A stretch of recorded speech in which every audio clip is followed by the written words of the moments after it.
मान्यवर, आज हम 4 महावाक्यों पर संक्षिप्त चर्चा करेंगे।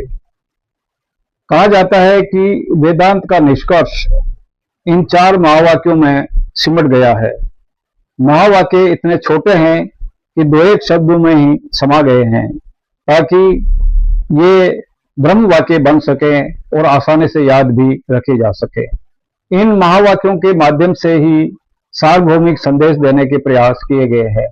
इसलिए ये महावाक्य अत्यधिक लोकप्रिय हैं और अनपढ़ से अनपढ़ व्यक्ति के मुंह से भी सुनने को मिल जाते हैं। वैसे तो षड दर्शन के ग्रंथों को सूत्र रूप में ही लिखा गया है, परंतु महावाक्य तो अत्यधिक सूक्ष्म रूप धारण कर चुके हैं। कह सकते हैं कि समूचे वेदांत के सार तत्व को इन महावाक्यों के माध्यम से समझा जा सकता है। महावाक्यों का वर्णन वेद एवं उपनिषदों में आया है। विभिन्न श्लोकों में इनका निरूपण किया गया है। यहाँ पहला महावाक्य है प्रज्ञानम ब्रह्म है, अर्थात प्रज्ञा ही ब्रह्म है। चेतना एक ऊर्जा है जो हर जीवन में मौजूद है, इसलिए ब्रह्म को भी निर्गुण निराकार ही माना गया है। अर्थात ब्रह्म एक चेतना के रूप में सभी प्राणियों में विद्यमान है। जब जीव ब्रह्म का अनुभव कर लेता है तब वह खुद ही ब्रह्ममय हो जाता है। दूसरा महावाक्य है अहम ब्रह्मास्मि, मैं ही ब्रह्म हूं, ब्रह्म मैं ही हूं। इसमें अहम जैसा कोई भाव नहीं।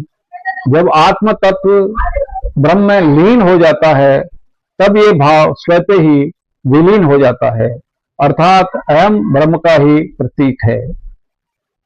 तीसरा महावाक्य है तत्त्वम असि, यानी तत्वमसि, अर्थात तुम वही हो। यहाँ वही का अर्थ है ब्रह्म। चेतना मतलब आत्मा और ब्रह्म को एक ही माना गया है, यानी अद्वैत ब्रह्म की बात कही गई है।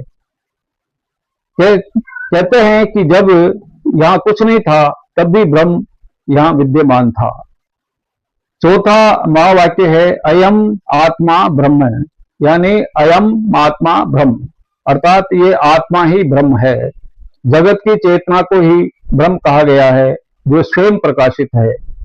प्रमुख उपनिषदों की संख्या तो 10 ही है। इन्हीं में से ये 4 सूत्र वाक्य लिए गए हैं। महावाक्य तो वस्तुतः ज्ञान के सागर हैं, गागर में सागर हैं। मान्यवर, ये खाकसार भी अपनी छोटी सी डबरी लिए सागर के किनारे बैठा हुआ है, परंतु अभी तक चुल्लू भर पानी भी नसीब नहीं हुआ। अब होगा भी क्या? ज्ञान क्या खाक मिलेगा? अब तो सागर में विलीन होना ही पड़ेगा। इसी के साथ ये आज की वार्ता समाप्त। आप सभी को बहुत बहुत धन्यवाद।